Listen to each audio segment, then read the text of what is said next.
Adherence recognition is the idea of using digital tools for rewards or to get your students to adhere to a specific idea. Now, this is one of my favorite ways to use digital tools, not going to lie, was offering them as a reward. They don't cost money.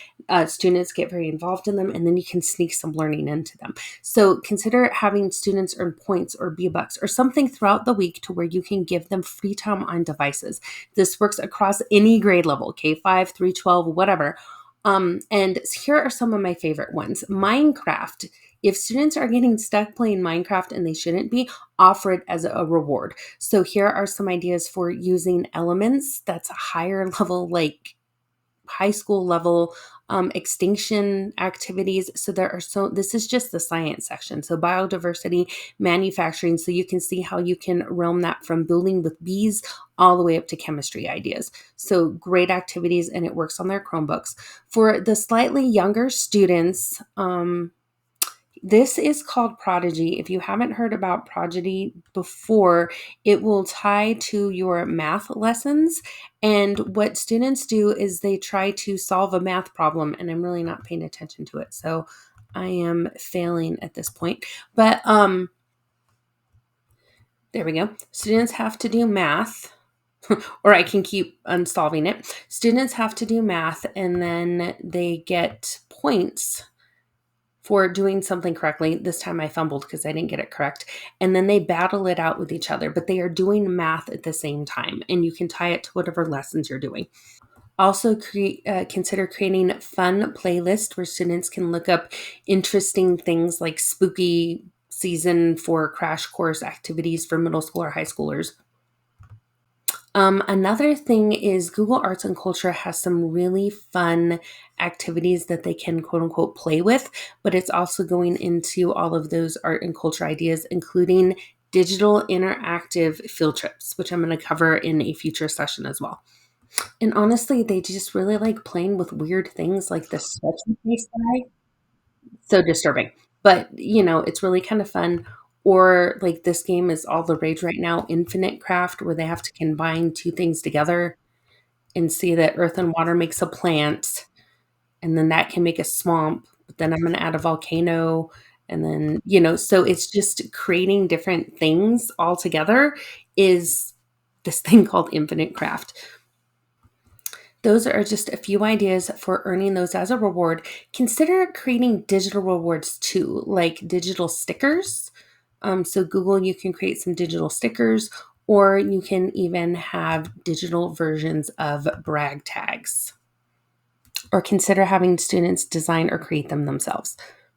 And one thing that is super easy, and then they can just keep their playlist on their devices, is having a funny class playlist. This was honestly my playlist of songs that they got to pick or funny things that we would go over. Rick Rolling was really big at the time. So, different obstacle illusions like is it brainstorm or green needle just kept in one space they can share.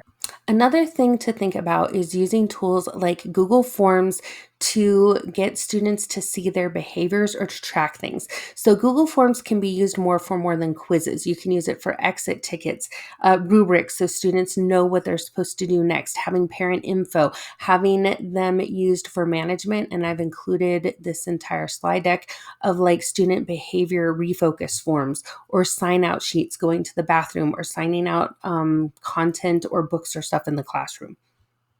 Also consider using digital tools that communicate how they're doing. My favorite one was Class Dojo, and I could give points to students and we all decided on these points together. But what I liked more than anything is you can create groups. And then I had a behavior team in my classroom where those students would give award to the entire team. So the students get that individual point as well as the points for the entire group. And then I would use that added up point system to give them those Friday fun activities on Friday. So I basically morphed my entire behavior system around digital tools. Some other tools included in this are things like brain break activities, like try out Go Noodle. There's digital timers that you can use to have students monitor how they're doing. Sensory Timer does have it where there are some advertisements, but if you go to full screen, you don't really see them, but there's some fun interactive timers for stuff.